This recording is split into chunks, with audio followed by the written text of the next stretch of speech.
Dengan mempelajari Sirah Nabawiyah, maka makin menambah kecintaan kepadanya. Semoga yang subscribe juga dimudahkan jalannya menuju surga. Silahkan tekan tombol like supaya postingan ini semakin tersebar. Dan tulis doa serta hajat pemirsa di kolom komentar. Semoga semakin banyak yang mengaminkan, maka semakin cepat terkabul. Nabi Sulaiman alaihi salam adalah manusia terkaya sepanjang sejarah kehidupan manusia di muka bumi. Dalam beberapa kitab suci seperti Al-Quran, Alkitab, dan Injil, Nabi Sulaiman alaihi salam dijelaskan sebagai manusia terkaya yang pernah hidup di muka bumi. Tidak ada satupun manusia yang bisa mengalahkan total kekayaannya hingga hari kiamat tiba. Para arkeolog telah menemukan situs peninggalan sejarah Islam yang mengungkap total kekayaan Nabi Sulaiman alaihi salam. Erez bin Yosef, seorang profesor sekaligus peneliti, ia menyatakan bahwa 3.000 tahun yang lalu Nabi Sulaiman alaihi salam diperkirakan memiliki kekayaan senilai 2,2 triliun US dollar. Dan apabila dikonversikan dengan nilai mata uang dolar hari ini, jika dirupiahkan, maka nilainya setara dengan 32.891.870 triliun rupiah. Profesor itu juga menjelaskan bahwa kekayaan Nabi Sulaiman alaihi salam berasal dari dua sumber, yakni istana kerajaan dan tambang tembaga. Nilai itu berkali-kali lipat lebih banyak dari total kekayaan negara Indonesia yang hanya mencapai 11.454 triliun per 30 Desember 2021. Nabi Sulaiman alaihi salam memiliki beberapa mukjizat. Di antaranya adalah dapat berbicara dengan bahasa binatang. Beliau dapat memerintah mereka untuk melakukan sesuatu. Beliau juga dapat mengendalikan besar kecilnya tekanan angin dan dapat mengatur ke arah mana angin akan berhembus. Sehingga dengan itu Nabi Sulaiman dapat memanfaatkan angin sebagai kendaraannya dan juga kendaraan tentaranya. Nabi Sulaiman juga bisa melunakkan besi dan membentuknya menjadi pakaian perang yang anti tusukan senjata tajam. Nabi Sulaiman juga memimpin para jin. Mereka tunduk dan patuh pada perintah Nabi Sulaiman alaihi salam. Tidak hanya setan, iblis laknatullah yang merupakan makhluk pembangkang dapat dibuat tunduk bertekuk lutut pada perintah-perintah Nabi Sulaiman. Nabi Sulaiman bisa melakukan teleportasi, yaitu berpindah dari suatu tempat ke tempat yang lain dalam waktu singkat. Peristiwa itu dibuktikan dengan pemindahan singgasana Ratu Balqis atas perintah Nabi Sulaiman. Nabi Sulaiman dikenal sebagai raja yang adil dan bijaksana. Nabi Sulaiman diberkahi kecerdasan yang luar biasa untuk menyatu padukan segenap kekuatan yang Allah berikan kepadanya. Ia mengelola dan membawa kerajaannya menjadi kekuatan raksasa yang tak terkalahkan di masanya dengan segenap kemampuan yang dimilikinya. Tentara Nabi Sulaiman adalah tentara terkuat di bumi tanpa ada yang menandingi. Pertanyaan mendasar yang muncul kali ini adalah dari mana sumber kekayaan dan kekuatan Nabi Sulaiman alaihi salam? Untuk mendapat jawaban dari pertanyaan itu, simak video ini sampai akhir. Sebelum itu, mari bantu channel ini terus berkembang dengan cara subscribe dan nyalakan tanda loncengnya. Berikan komentar yang positif dan berikan like serta share video ini. Bismillahirrahmanirrahim. Sungguh kami benar-benar telah menganugerahkan ilmu kepada Daud dan Sulaiman. Keduanya berkata, segala puji bagi Allah yang melebihkan kami dari kebanyakan hamba-hambanya yang mukmin. Sulaiman telah mewarisi Daud dan dia berkata, "Wahai manusia, kami telah diajari untuk memahami bahasa burung dan kami dianugerahi segala sesuatu. Sesungguhnya semua ini benar-benar karunia yang nyata." Quran Surat An-Naml ayat 15-16. Saudara-saudaraku yang dirahmati Allah, pada ayat di atas disebutkan bahwa Sulaiman telah mewarisi Daud. Nabi Sulaiman mewarisi Nabi Daud dalam sisi kenabian dan kekuasaan, bukan mewarisi harta, karena para nabi tidak mewariskan harta. Sebab sepeninggalan mereka, harta para nabi menjadi sedekah bagi orang-orang yang ada di sekitarnya, yaitu orang-orang fakir dan orang-orang yang membutuhkan. Dan harta para nabi tidak dikhususkan bagi kalangan keluarganya. Rasulullah Shallallahu Alaihi Wasallam bersabda, "Kami para nabi tidak mewariskan." Nabi Sulaiman mewarisi kenabian dari Nabi Daud. Ini adalah hal yang jelas. Allah telah memilihnya sebagai nabi dari Bani Israel. Begitu juga Allah telah memberinya kekuasaan kerajaan sehingga ia menjadi pemimpin Bani Israel. Barangkali sesuatu yang paling penting yang diwarisi oleh Nabi Sulaiman dari Nabi Daud adalah tradisi militer. Kemajuan militer yang dahsyat telah berpindah kepada Nabi Sulaiman. Nabi Daud sebenarnya adalah seorang pengembala kambing yang sangat miskin, tetapi seiring dengan perjalanan waktu, ia menjadi komandan pasukan tiada tanding. Nabi Daud alaihi salam mengetahui bahwa kekuatan hakiki yang mengatur alam semesta adalah kekuatan Allah. Ketika Nabi Daud mengulurkan tangannya dan memegang potongan batu, lalu beliau melemparkannya dengan ketepel ke arah Jalut, kepala Jalut retak dan ambruk menghantam tanah. Ini sebagai bentuk demonstrasi kekuatan darinya. Kehadiran Nabi Daud mengubah pasukan Bani Israel, di mana mereka sebelumnya lari jika berhadapan dengan musuh. Maka kini keberadaan mereka mulai diperhitungkan di masa hidupnya.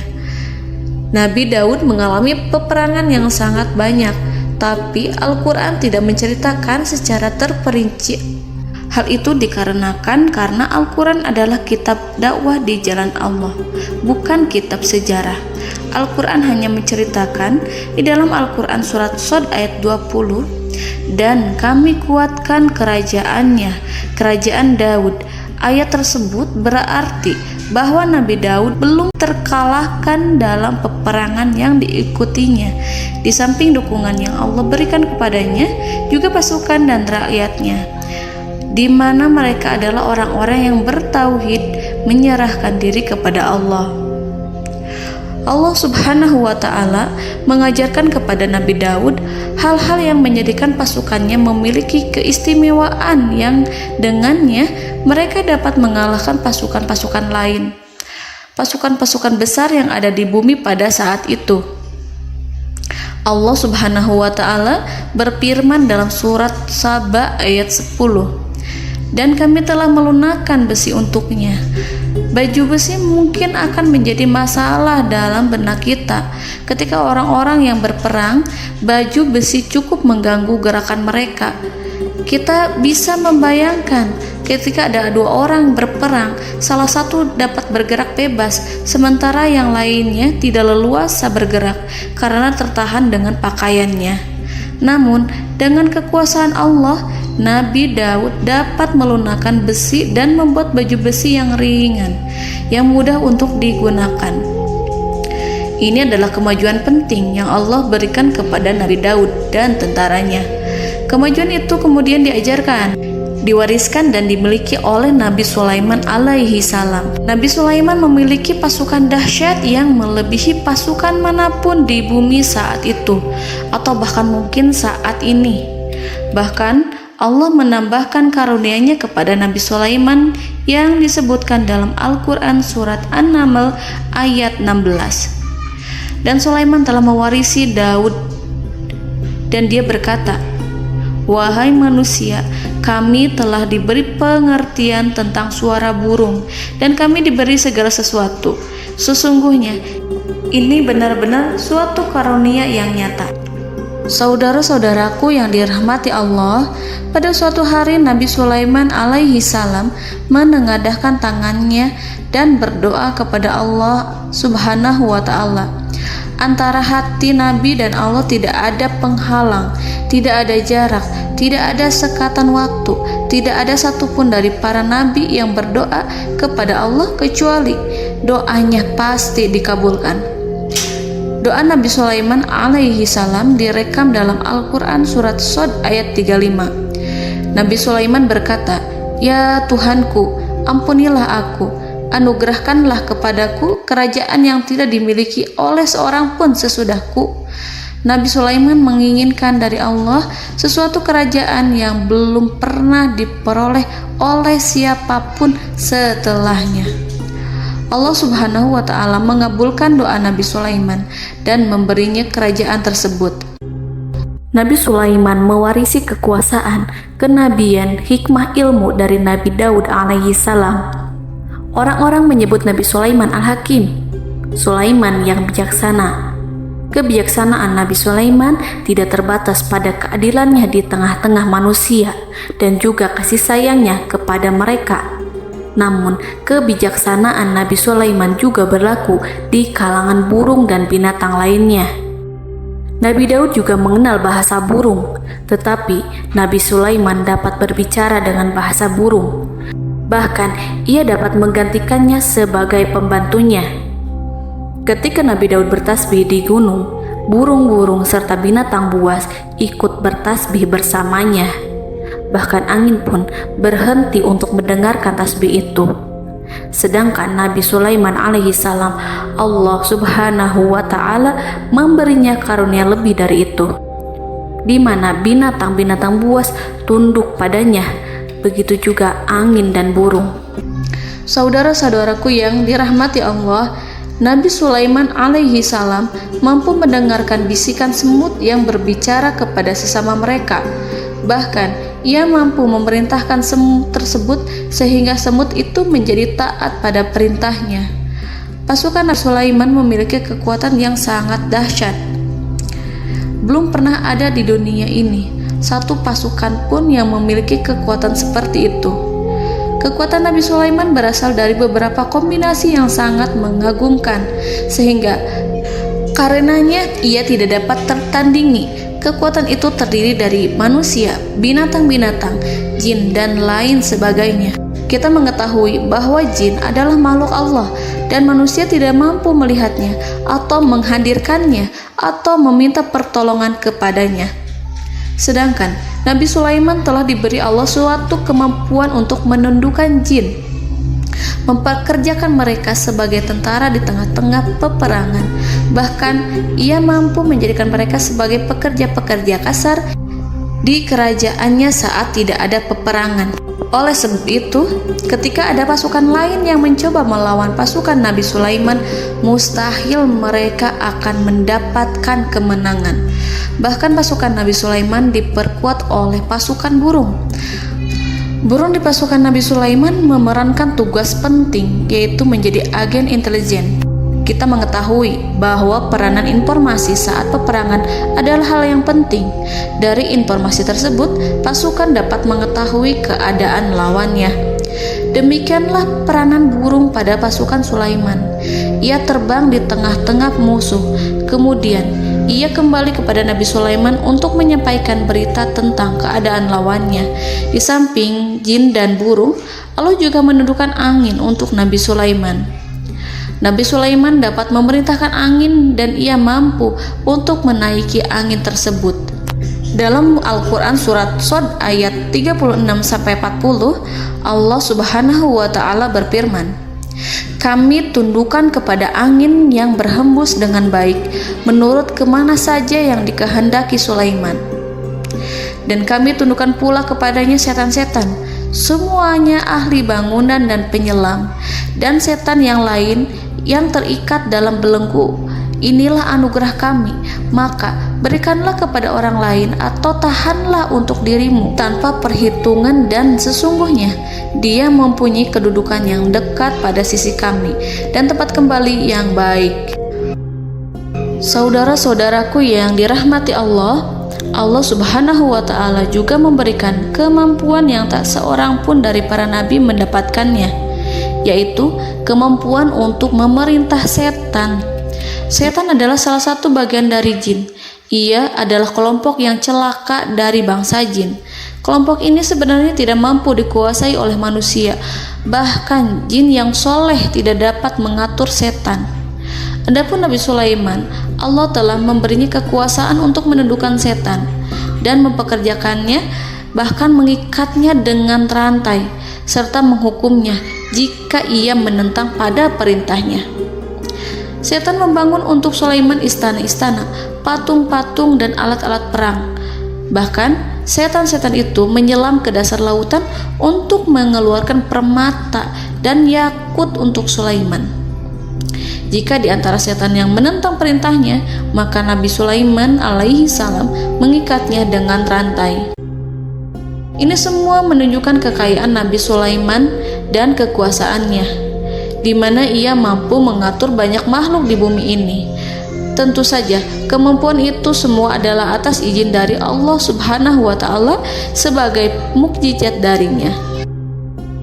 Allah Subhanahu wa Ta'ala berfirman dalam Al-Quran surat Saba ayat 12, dan sebagian dari jin adalah yang bekerja di hadapannya di bawah kekuasaannya dengan izin Tuhannya, dan siapa yang menyimpang di antara mereka dari perintah kami, maka kami rasakan kepadanya azab neraka yang apinya menyala-nyala. Para jin itu membuat untuk Sulaiman apa yang dikehendakinya, dari gedung-gedung yang tinggi, patung-patung, dan piring-piring yang besarnya seperti kolam, atau periuk yang tetap berada di atas tungku. Saudara-saudaraku yang dirahmati Allah, Nabi Sulaiman yang bijaksana adalah penguasa yang tak tertandingi di muka bumi. Meskipun memperoleh nikmat-nikmat khusus yang agung itu yang Allah berikan kepada Sulaiman, beliau tetap menunjukkan dirinya sebagai manusia yang paling banyak berzikir kepada Allah dan manusia yang paling banyak bersyukur di zamannya. Saudara-saudaraku yang dirahmati Allah, sebagaimana Allah Subhanahu wa Ta'ala memberikan nikmat kepada ayahnya Nabi Daud alaihi salam, di mana ia mampu melunakkan besi, dan Allah mengajarinya bagaimana cara mencairkan besi, maka Nabi Sulaiman alaihi salam dapat memanfaatkan tembaga yang cair untuk peperangan. Dan juga di saat perdamaian, pada saat peperangan, beliau mencampur tembaga dengan besi dan menjadikannya perunggu. Mereka menggunakan senjata-senjata perunggu dalam peperangan seperti pedang, baju besi, dan juga pisau. Senjata-senjata ini adalah senjata yang paling kuat pada saat itu. Sedangkan di saat damai, tembaga digunakan untuk membuat bangunan, perhiasan, dan sebagainya. Meskipun Nabi Sulaiman mendapatkan nikmat yang besar dan karunia yang khusus, Allah Subhanahu wa Ta'ala mengujinya dengan suatu ujian yang dahsyat. Ujian yang akan selalu datang kepada seorang hamba yang soleh. Ketika hamba itu mendapatkan kedudukan besar, maka ujiannya pun menjadi besar. Allah Subhanahu wa Ta'ala menguji Nabi Sulaiman dengan penyakit. Diceritakan oleh Fahru Roji, Nabi Sulaiman diuji dengan suatu penyakit yang keras, di mana kedokteran saat itu tidak dapat dan tidak mampu mengatasinya. Sakitnya Nabi Sulaiman sangat keras sehingga para dokter dari kalangan manusia ataupun jin tidak mampu menghilangkan penyakit itu. Lalu burung-burung menghadirkan rumput-rumput yang dianggapnya sebagai obat, tetapi Nabi Sulaiman tak kunjung sembuh. Semakin hari penyakit Nabi Sulaiman semakin menjadi-jadi, sehingga ketika Nabi Sulaiman duduk di atas kursi, ia duduk bagaikan tubuh tanpa roh. Seakan-akan ia mati karena saking keras penyakit yang dideritanya. Sakit yang diderita oleh Nabi Sulaiman alaihi salam berlangsung sangat lama. Namun Nabi Sulaiman tidak henti-hentinya berzikir kepada Allah dan meminta kesembuhan kepadanya, serta selalu beristighfar dan mengungkapkan rasa cinta kepadanya. Selesailah ujian Allah terhadap hambanya Nabi Sulaiman. Beliau pun sembuh Nabi Sulaiman merasakan kembali kesehatannya setelah ia mengetahui segala kejayaan dan segala kekuasaan serta segala kebesarannya tidak lagi mampu menghilangkan penyakit yang dideritanya kecuali jika Allah menghendaki.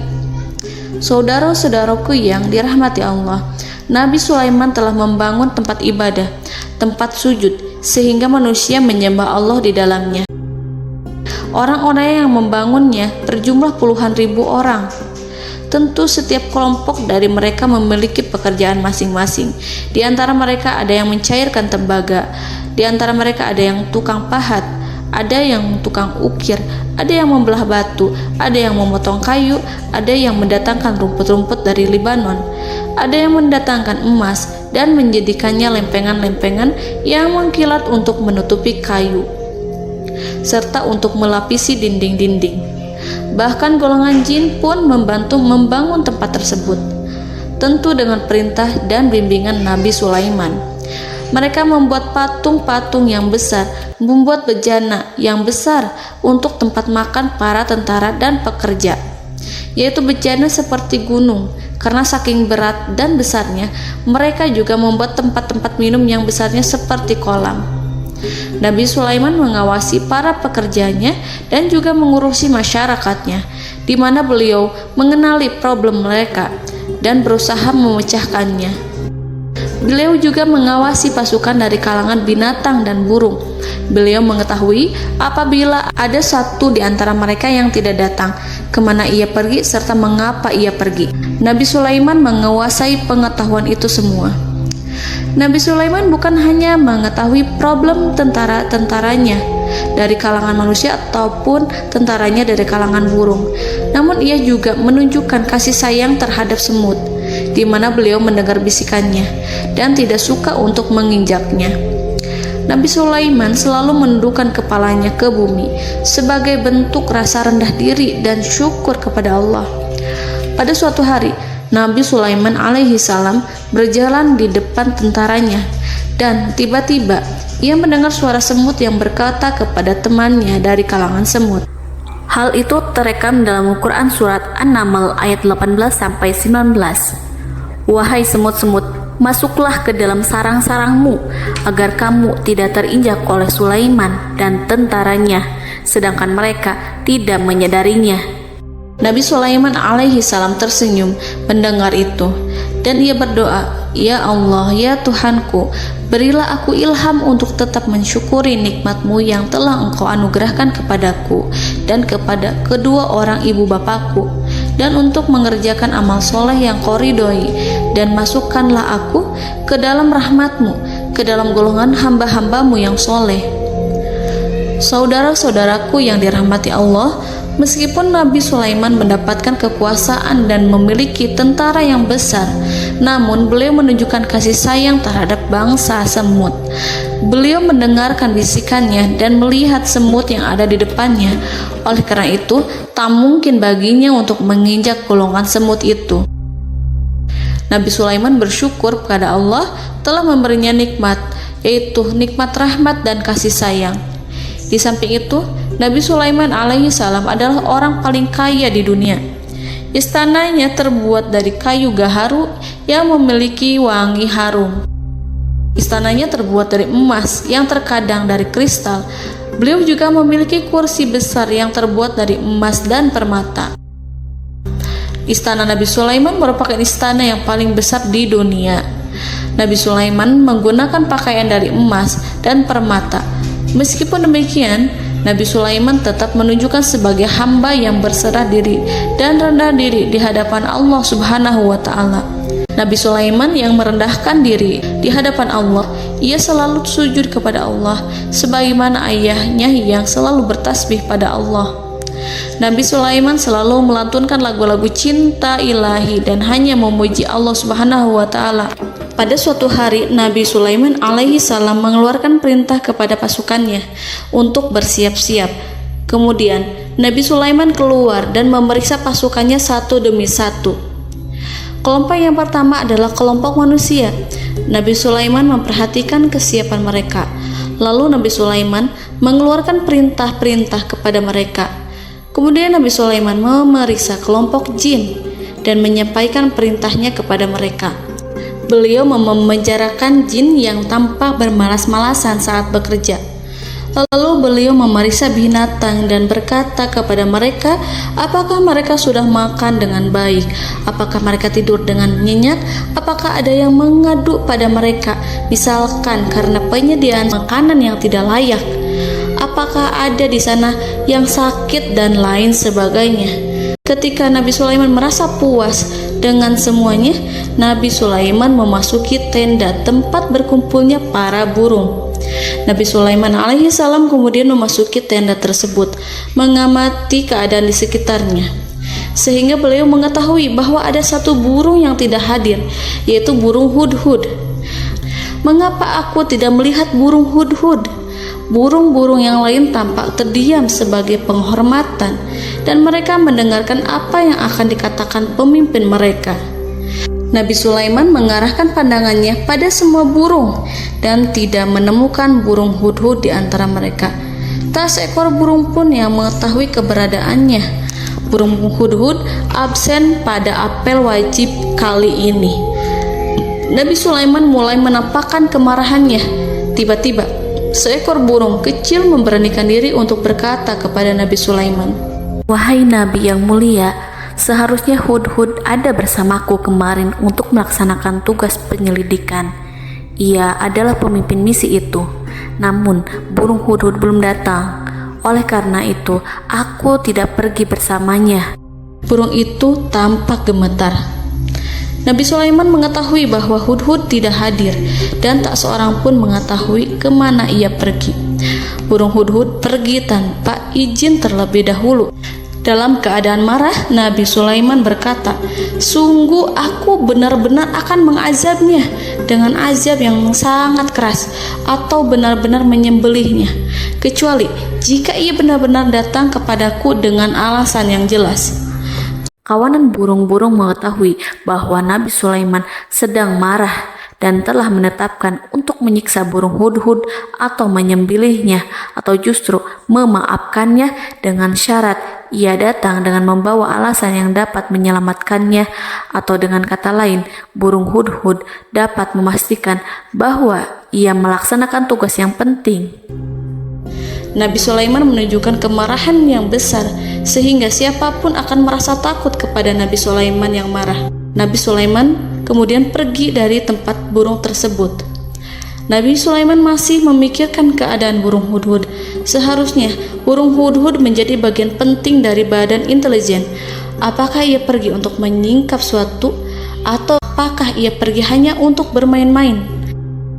Nabi Sulaiman telah memperhatikan dan mengetahui bahwa burung hudhud adalah seekor burung yang cerdik dan juga fasih berbicara. Terkadang Nabi Sulaiman mendapati burung hudhud sedang bermain-main dan menunda-nunda pekerjaannya. Namun ketika Nabi Sulaiman melihatnya, burung hudhud memahami bahwa perbuatannya tidak benar. Oleh karena itu, ia tidak boleh menyampur adukan antara waktu serius dan waktu bermain. Tidak lama setelah itu, burung hudhud tiba di tempat para burung. Burung-burung yang lain berkata kepadanya, "Wahai hudhud, pergilah engkau ke tempat Nabi Sulaiman. Jika ia mengetahui bahwa engkau telah sampai, jiwamu benar-benar terancam." Mendengar itu, burung hudhud segera beranjak. Ia terbang menemui Nabi Sulaiman. Pada waktu itu, Nabi Sulaiman sedang duduk bersama tentaranya yang lain. Burung hudhud berdiri. Ia telah merencanakan untuk memulai pembicaraan dengan Nabi Sulaiman sebelum Nabi Sulaiman bertanya kepadanya kemana dia pergi. Ini sebagai bukti bahwa hudhud telah melaksanakan suatu tugas yang penting. Dalam Al-Quran Surat An-Naml ayat 22, burung hudhud berbicara, "Aku telah mengetahui sesuatu yang kamu belum mengetahuinya, dan kubawa kepadamu dari negeri Saba suatu berita penting yang diyakini seakan-akan burung hudhud hendak berkata, 'Aku adalah hudhud yang miskin, tapi aku mengetahui apa yang tidak engkau ketahui, dan aku telah datang kepadamu dari kerajaan Saba dengan membawa berita yang sangat penting.'" Nabi Sulaiman tampak terdiam menunggu hudhud menyelesaikan kisahnya. Dalam surat An-Naml ayat 23-24, burung hudhud berkata, Sesungguhnya aku menjumpai seorang wanita yang memerintah mereka. Dia dianugerahi segala sesuatu serta mempunyai singgasana yang besar. Aku mendapati dia dan kaumnya menyembah matahari selain Allah, dan setan-setan telah menjadikan mereka memandang indah perbuatan-perbuatan mereka, lalu menghalangi mereka dari jalan Allah, sehingga mereka tidak mendapat petunjuk. Burung hudhud diam. Nabi Sulaiman merasa bahwa hudhud menunjukkan kepasihan lisannya. Nabi Sulaiman berkata dalam Quran surat An-Naml ayat 27 sambil menunjukkan senyum manisnya. Nabi Sulaiman berkata, "Akan kami lihat apakah kamu benar wahai hudhud, ataukah kamu termasuk orang-orang yang berdusta." Seakan-akan burung hudhud ingin mengatakan, "Aku tidak berbohong, wahai Nabi yang mulia." Namun diamnya Sulaiman membuat takut sehingga burung hudhud terdiam. Nabi Sulaiman terdiam karena berpikir, lalu ia memutuskan sesuatu setelah itu. Beliau melihat kepada lainnya dan meminta secari kertas.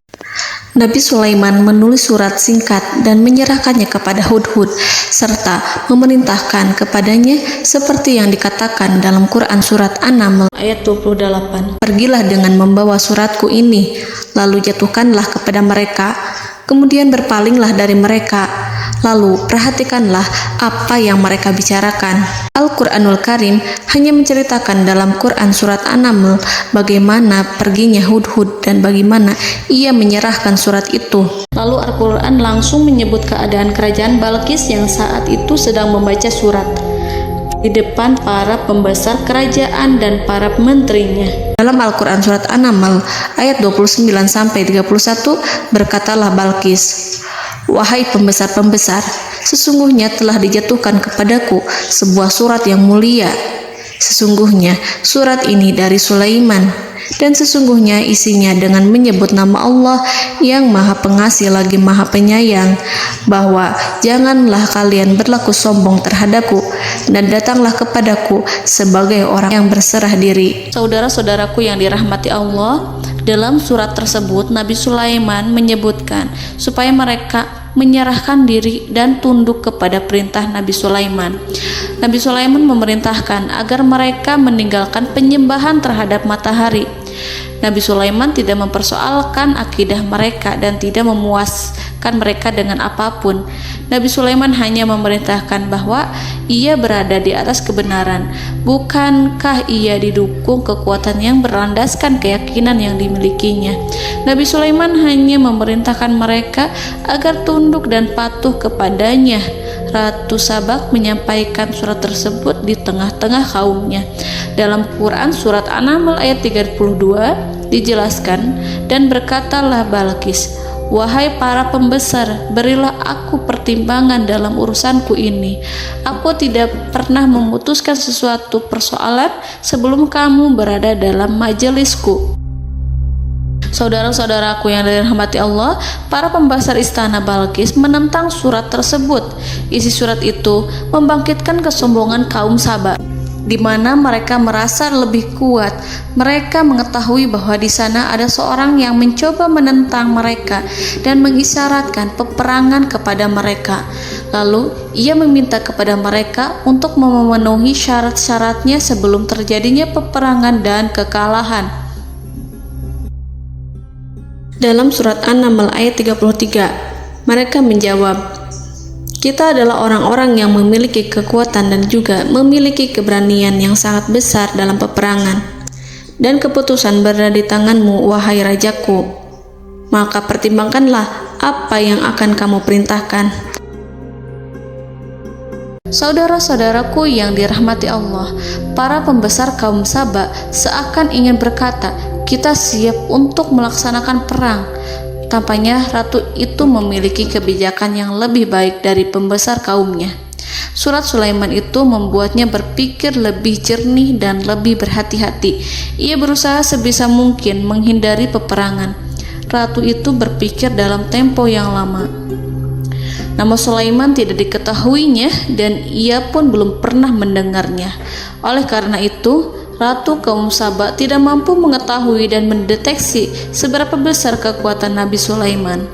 boleh jadi Nabi Sulaiman memiliki kekuatan yang dahsyat, sehingga ia mampu memerangi kekuasaannya dan mengalahkannya. Kemudian ratu memperhatikan apa yang ada di sekelilingnya. Ia melihat kemajuan masyarakatnya dan juga kekayaannya. Barangkali ia mengira bahwa Nabi Sulaiman iri terhadap kemajuan dan kekayaannya itu, sehingga Nabi Sulaiman ingin menyerangnya. Setelah mempertimbangkan isi surat Nabi Sulaiman dengan cermat, Ratu Saba memilih untuk tidak bersikap ceroboh dan bodoh. Ratu lebih suka untuk menggunakan bahasa kelembutan. Ia mengirim kepada Nabi Sulaiman suatu hadiah yang besar. Ratu mengira bahwa Nabi Sulaiman seorang yang ambisius, yang boleh jadi ia telah mendengar tentang kekayaan kerajaan Saba. Para utusan pergi dengan membawa hadiah dari Ratu Saba. Ratu berharap agar mereka dapat memasuki kerajaan Nabi Sulaiman dan akan mengetahui kondisi kerajaannya. Saat mereka pulang, Ratu ingin mendengar secara langsung dari mereka tentang bagaimana keadaan kaum Nabi Sulaiman dan pasukannya. Setelah mendapatkan informasi yang cukup, maka Ratu Balqis dapat membuat sesuatu keputusan yang tepat. Ratu menyembunyikan apa yang terlintas dalam pikirannya, lalu ia berbicara kepada pembesar istananya bahwa ia dapat menyingkap niat jahat Raja Sulaiman melalui cara mengirimkan hadiah kepadanya. Ratu lebih memilih cara tersebut dan menunggu reaksi dari Nabi Sulaiman. Ratu berhasil memuaskan para pembesar istana, dan untuk sementara ia menghilangkan ide untuk berperang. Karena para raja jika menyerang suatu desa, maka pemimpin desa tersebut adalah orang yang paling banyak mendapatkan kehinaan. Akhirnya, para pembesar kaumnya merasa puas dengan pikiran Ratu Balqis. Saudara-saudaraku yang dirahmati Allah, dalam surat An-Naml ayat 34-35 dijelaskan, Ratu Balqis berkata, "Sesungguhnya raja-raja apabila memasuki suatu negeri, niscaya mereka akan membinasakannya dan menjadikan penduduknya yang mulia menjadi hina. Dan demikian pula lah yang akan mereka perbuat. Dan sesungguhnya aku akan mengirim utusan kepada mereka dengan membawa hadiah, dan aku akan menunggu apa yang akan dibawa kembali oleh utusan itu." Kemudian sampailah hadiah dari Ratu Balqis kepada Nabi Sulaiman. Para intelijen Nabi Sulaiman memberitahunya bahwa utusan Balqis datang dengan membawa hadiah. Nabi Sulaiman langsung mengetahui bahwa Ratu Balqis itu sengaja mengirim orang-orangnya untuk mengetahui atau untuk mendapatkan informasi tentang kekuatannya. Lalu setelah itu ia akan mengambil keputusan atau mengambil sikap kepada kerajaan Sulaiman. Nabi Sulaiman segera memanggil semua pasukannya untuk berkumpul. Utusan Balqis segera memasuki istana Nabi yang dipenuhi dengan pasukan yang besar bersenjata. Melihat itu, utusan Ratu Balqis tercengang dan terkejut ketika mereka melihat kekayaan yang mereka bawa tidak ada apa-apanya dibandingkan dengan kerajaan Nabi Sulaiman. Hadiah mereka tampak tidak berarti. Emas yang mereka bawa tampak tidak memiliki makna saat mereka memasuki istana Nabi Sulaiman yang terbuat dari kayu-kayu pohon gaharu yang mengeluarkan bau yang harum serta dihiasi dengan emas permata. Para utusan Ratu Balqis berdiri bersama Nabi Sulaiman dan menyaksikan bagaimana Nabi Sulaiman mengendalikan pasukannya. Kemudian mereka mulai berpikir tentang kekuatan dan kualitas pasukan Nabi Sulaiman. Betapa kagetnya mereka ketika melihat di tengah-tengah pasukan itu terdapat singa, burung, dan tentara dari kalangan manusia yang mampu terbang. Mereka pun sadar bahwa mereka di hadapan pasukan yang tiada tandingannya. Selesailah demonstrasi pasukan Nabi Sulaiman. Kemudian para utusan ratu dipersilahkan maju ke tempat hidangan makanan.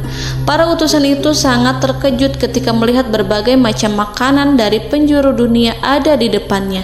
Dan di antara makanan itu terdapat pula makanan yang biasa ditemukan di negeri mereka. Tetapi mereka melihat bahwa makanan itu memiliki rasa yang lebih istimewa. Selain itu, piring-piring yang ada di depan mereka terbuat dari emas dan mereka dilayani oleh laki-laki yang berhias dengan emas. Di meja makan itu terdapat burung, ikan laut, dan berbagai macam daging yang mereka tidak mampu lagi membedakan daging apa itu. Nabi Sulaiman tidak makan bersama mereka, tapi beliau makan dengan menggunakan piring yang terbuat dari kayu. Beliau memakan roti yang kering yang dicampur dengan minyak. Inilah makanan yang dipilih Nabi Sulaiman. Makan bersama mereka dalam keadaan diam, mereka merasa kehadiran Nabi Sulaiman menciptakan suatu wibawa yang luar biasa. Selesai perjamuan itu, lalu dengan sangat malu mereka menyerahkan hadiah dari Ratu Balqis kepada Nabi Sulaiman. Hadiah itu berupa emas yang bagi mereka hadiah itu sangat bernilai tinggi. Tapi di sini hadiah itu tampak kecil di hadapan kekayaan-kekayaan Nabi Sulaiman yang sangat mengagumkan. Nabi Sulaiman memperhatikan hadiah dari Ratu Balqis itu dan berkata dalam Quran surat An-Naml ayat 36, "Maka apa yang diberikan Allah kepadaku lebih baik daripada apa yang diberikannya kepadamu, tetapi kamu merasa bangga dengan hadiahmu." Saudara-saudaraku, Raja Sulaiman menyingkap dengan kata-katanya yang singkat itu penolakannya terhadap hadiah mereka. Ia memberitahu utusan itu bahwa ia tidak menerima hadiah tersebut. Ia tidak merasa puas dengan hadiah itu. Yang membuatnya puas hanyalah, "Janganlah kalian berlaku sombong terhadapku dan datanglah kepadaku sebagai orang-orang yang berserah diri." Lalu Nabi Sulaiman berkata kepada mereka dengan pelan. Hal itu diabadikan dalam Al-Quran surat An-Naml ayat 37. "Kembalilah kepada mereka. Sungguh kami akan mendatangi mereka dengan bala tentara yang mereka tidak kuasa melawannya. Dan pasti kami akan mengusir mereka dari negara itu, yaitu negeri Saba, dengan terhina. Dan mereka akan menjadi tawanan-tawanan yang hina." Saudara-saudaraku yang dirahmati Allah, Nabi Sulaiman kemudian meninggalkan para utusan ratu setelah terlebih dahulu mengancam mereka. Para utusan itu berharap agar Nabi Sulaiman mau menunggu kunjungan Ratu Balqis yang akan membawa misi perdamaian. Akhirnya, sampailah para utusan Ratu Balqis ke negeri Saba. Mereka segera menuju istana sang ratu. Mereka memberitahu bahwa negeri mereka ada di ujung tanduk. Mereka menceritakan kepada ratu tentang kekuatan Nabi Sulaiman dan tidak mungkin bagi mereka mampu melawannya. Mereka meyakinkan Ratu Balqis bahwa ia harus mengunjunginya dan melihat sendiri bagaimana kebesaran kerajaan Nabi Sulaiman. Kemudian Ratu Balqis menyiapkan dirinya untuk pergi menuju kerajaan Nabi Sulaiman. Nabi Sulaiman duduk di kursi kerajaan di tengah-tengah para pembesarnya dan para menterinya, serta para komandan pasukannya. Beliau berpikir tentang sosok Balqis. Nabi Sulaiman mengetahui bahwa Balqis menuju tempatnya. Balqis dikelilingi rasa takut. Nabi Sulaiman berpikir sejenak tentang bagaimana matahari disembah. Ia memikirkan bagaimana informasi yang diterima oleh intelijennya tentang kemajuan kerajaan Balqis dalam bidang kesenian dan ilmu pengetahuan. Nabi Sulaiman bertanya kepada dirinya sendiri, apakah kemajuan menjadi penghalang untuk mengetahui kebenaran? Apakah ratu itu senang dengan kekuatan yang dicapainya? Dan ia membayangkan bahwa kekuatannya adalah segalanya. Dengan kemajuan yang dimilikinya, Nabi Sulaiman ingin membuat kejutan agar ratu mengetahui bahwa Islam yang diyakini oleh Nabi Sulaiman adalah satu-satunya yang mampu mendatangkan kemajuan dan kekuatan yang hakiki, sehingga ia dapat membandingkan antara keyakinannya dalam menyembah matahari beserta kemajuan yang dicapainya dengan keyakinan Nabi Sulaiman beserta kemajuan yang diraihnya. Saudara-saudaraku yang dirahmati Allah, para mata-mata Nabi Sulaiman telah memberitahunya bahwa hal yang sangat disegani dan dikagumi oleh kaum Balqis adalah kerajaan Saba, yaitu singgasana Ratu Balqis. Singgasana itu terbuat dari emas dan batu delima. Singgasana tersebut dijaga oleh penjaga yang sangat disiplin, di mana mereka tidak pernah lalai sedikit pun. Oleh karena itu, sangat tepat apabila Nabi Sulaiman menghadirkan singgasananya di sini, di kerajaannya. sehingga ketika ratu tiba, maka ia dapat duduk di atasnya. Nabi Sulaiman ingin membuat kejutan kepadanya dan menunjukkan bahwa kemampuannya tersebut yang berlandaskan pada keislaman. Nabi Sulaiman melakukan yang demikian itu dengan harapan agar si ratu tunduk kepadanya. Ide itu terlintas dalam diri Nabi Sulaiman. Lalu ia mengangkat kepalanya dan menoleh kepada anak buahnya. Hal itu diabadikan dalam Quran Surat An-Naml ayat 38. Wahai para pembesar, siapakah di antara kamu sekalian yang sanggup membawa singgasananya kepadaku sebelum mereka datang kepadaku sebagai orang-orang yang berserah diri? Saudara-saudaraku, perhatikanlah ungkapan pikiran Nabi Sulaiman tersebut. Semua pemikirannya berkisar tentang keislaman para penyembah matahari, tentang bagaimana beliau dapat memberikan petunjuk kepada mereka di jalan Allah. Yang pertama menjawab pertanyaan Nabi Sulaiman adalah jin Ifrit.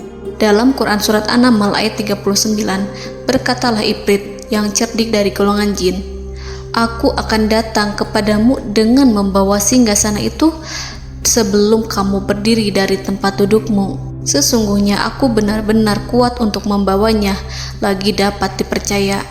Nabi Sulaiman berdiri dari tempat duduknya. Setelah 1 jam atau 2 jam, jin itu berjanji kepadanya untuk menghadirkan singgasana Balkis. Sebelum itu, istana Nabi Sulaiman di Palestina, sedangkan istana Balkis terletak di Yaman. Antara singgasana tersebut dengan singgasana Nabi Sulaiman berjarak lebih dari ribuan mil. Barangkali pesawat yang cepat sekalipun yang kita kenal hari ini tidak akan mampu membawa dan mendatangkan istana itu dalam waktu 1 jam.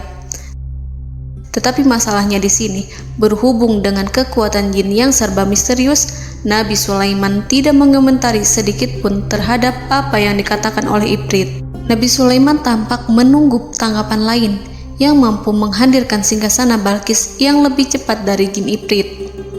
Nabi Sulaiman menoleh kepada seorang yang di sana, yang duduk di atas naungan. Hal itu diceritakan dalam Al-Quran Surat An-Naml ayat 40. Berkatalah seseorang yang mempunyai ilmu dari Alkitab, "Aku akan membawa singgasana itu kepadamu sebelum matamu berkedip." Maka tatkala Sulaiman melihat singgasana itu terletak di hadapannya, ia pun berkata, "Ini termasuk karunia Tuhanku untuk menguji aku, apakah aku akan bersyukur atau mengingkari nikmatnya? Dan barang siapa yang bersyukur, maka sesungguhnya dia bersyukur untuk kebaikan dirinya sendiri. Dan barang siapa yang ingkar, maka sesungguhnya Tuhanku maha kaya lagi maha mulia." Saudara-saudaraku, belum lama seseorang yang mempunyai ilmu dari Alkitab menyatakan kalimatnya, sehingga singgasana itu tiba-tiba ada di depan Nabi Sulaiman, yang mampu menghadirkan singgasana itu lebih cepat dari kedipan mata. Al-Quranul Karim tidak menyingkap kepribadian seseorang yang menghadirkan singgasana itu. Al-Quran hanya menggarisi bahwa orang itu mempunyai ilmu dari Alkitab. Al-Quran tidak menjelaskan kepada kita apakah ia seorang malaikat ataukah manusia ataukah jin. Al-Quran sengaja tidak menyingkap hakikat kitab yang dimaksud. Saudara-saudaraku yang dirahmati Allah, setelah melihat singgasana itu, Nabi Sulaiman bersyukur kepada Allah. Ia mulai memperhatikan singgasana sang ratu. Singgasana tersebut merupakan simbol pembangunan dan juga kemajuan. Tetapi nampaknya ia hanya sesuatu yang biasa saja jika dibandingkan dengan kekuasaan dan kebesaran ciptaan yang dibuat oleh manusia dan jin di kalangan istana Nabi Sulaiman. Nabi Sulaiman memikirkan dalam tempo yang sangat lama singgasana Ratu Balkis itu. Kemudian beliau memerintahkan agar singgasana itu diperbaiki, sehingga saat Ratu Balkis datang, dia akan mengujinya. Apakah Ratu Balkis dapat mengenali singgasananya ataukah tidak? Dalam Al-Quran Surat An-Naml ayat 41, Nabi Sulaiman berkata, "Ubahlah baginya singgasananya, maka kita akan melihat apakah dia mengenal ataukah dia termasuk orang-orang yang tidak mengenalnya." Saudara-saudaraku yang dirahmati Allah, Nabi Sulaiman memerintahkan agar dibangun istana yang akan digunakan untuk menyambut Ratu Balkis. Nabi Sulaiman memilih tempat di laut, dan ia memerintahkan agar dibangun suatu istana di mana sebagian besarnya terdiri dari air laut. Nabi Sulaiman memerintahkan agar lantainya itu terbuat dari kaca yang tebal dan kuat, sehingga orang-orang yang berjalan di atas istana itu akan dapat melihat di bawahnya ada ikan-ikan berwarna-warni yang berenang-renang. Dan mereka akan melihat rumput-rumput laut yang bergerak-gerak. Akhirnya, selesailah pembangunan istana itu. Saking bersihnya kaca lantainya, sehingga tampak di sana tidak ada kaca. Burung hudhud memberitahu Nabi Sulaiman bahwa Balkis telah sampai dekat kerajaannya. Kemudian Ratu Balkis datang. Al-Quran tidak menyebutkan keadaan Nabi Sulaiman saat menyambut Balkis, namun Al-Quran menunjukkan dua sikap Ratu Balkis. Yang pertama, bagaimana sikap Balkis ketika pertama kali melihat singgasananya yang datang mendahuluinya, padahal ia telah meninggalkan pengawalannya untuk tetap setia menjaga singgasananya itu. Keadaan kedua adalah keadaan di depan istana yang dibangun untuk penyambutan Balkis. Istana itu penuh dengan permata yang berenang-renang di bawahnya ikan-ikan. Dalam Quran Surat An-Naml ayat 42 dijelaskan, dan ketika Balkis datang, ditanyakanlah kepadanya, serupa inikah singgasanamu? Balkis menjawab, seakan-akan singgasana ini adalah singgasanaku. Kami telah diberi pengetahuan sebelumnya, dan kami adalah orang-orang yang berserah diri. Saudara-saudaraku, pada dialek di atas, Balkis melihat singgasananya dan ia tercengang saat mengetahui bahwa itu adalah singgasana miliknya. Namun kemudian ia mulai ragu karena melihat tidak sepenuhnya itu singgasana miliknya. Jika itu benar-benar miliknya, lalu bagaimana ia datang mendahuluinya? Dan bila bukan singgasananya, maka bagaimana Sulaiman dapat meniru sepersis dan seteliti itu? Padahal Sulaiman tidak pernah sekalipun ke kerajaannya. Nabi Sulaiman berkata saat melihat Balkis mengamati singgasananya, apakah ini singgasanamu? Balkis terlihat sangat kebingungan, namun setelah itu ia menjawab, sepertinya benar. Nabi Sulaiman berkata, kami telah diberi ilmu sebelumnya dan kami sebagai orang-orang muslim. Saudaraku yang dirahmati Allah, melalui pertanyaan Nabi Sulaiman ingin mengisyaratkan kepada Balkis agar ia membandingkan antara keyakinannya beserta ilmu yang dicapainya dengan keyakinan Nabi Sulaiman yang muslim beserta pengetahuan yang telah diraihnya. Penyembahan terhadap matahari dan pencapaian ilmu yang dicapai oleh Ratu Balkis tanpa tidak ada apa-apanya dibandingkan dengan ilmu Nabi Sulaiman dan keislaman. Nabi Sulaiman telah mendahuluinya dalam bidang ilmu karena keislamannya. Karena itu, sangat mudah baginya untuk mengungguli Balkis dalam ilmu-ilmu yang lainnya. Demikianlah yang disyaratkan dalam pertanyaan Nabi Sulaiman kepada Ratu Balkis. Ratu Saba itu mengetahui bahwa ini adalah singgasananya, di mana singgasana itu datang lebih dahulu daripada dirinya. Beberapa bagian darinya telah diubah saat Balkis masih di perjalanan menuju ke tempat Nabi Sulaiman. Ia berpikir kemampuan apa yang dimiliki Nabi Sulaiman. Ratu Balkis tercengang melihat apa yang disaksikannya, yang berupa buah dari keimanan Nabi Sulaiman dan hubungannya dengan Allah Subhanahu wa Ta'ala. Sebagaimana Balkis juga tercengang ketika melihat kemajuan di bidang ilmu pembangunan, seni, dan ilmu-ilmu yang lainnya. Maka ia tidak lebih kagum lagi saat melihat hubungan yang kuat antara keislaman Nabi Sulaiman dengan ilmunya, serta kemajuan yang diraihnya. Dalam Al-Quran Surat An-Naml ayat 43 dijelaskan, dan apa yang disembahnya selama ini selain Allah mencegahnya untuk melahirkan keislamannya, karena sesungguhnya ia terdahulu termasuk orang-orang yang kafir. Saudara-saudaraku yang dirahmati Allah, berguncanglah dalam benak Balkis ribuan hal ketika melihat keyakinan kaumnya runtuh di hadapan Nabi Sulaiman. Ia menyadari matahari yang disembahnya hanya merupakan ciptaan Allah, dan Allah lah yang menggerakkannya untuk hamba-hambanya. Lalu terbitlah matahari kebenaran dalam dirinya. Hatinya diterangi oleh cahaya baru yang tidak akan tenggelam seperti tenggelamnya matahari. Masa keislamannya hanya menunggu waktu. Ratu Balqis memilih waktu yang tepat untuk mengumumkan keislamannya. Allah Subhanahu wa Ta'ala berfirman dalam Quran Surat An-Naml ayat 44. Dikatakan kepadanya, masuklah ke dalam istana. Maka tatkala ia melihat lantai istana itu, dikiranya kolam air yang besar dan disingkapnya 2 betisnya. Berkatalah Sulaiman, sesungguhnya ia adalah istana licin yang terbuat dari kaca.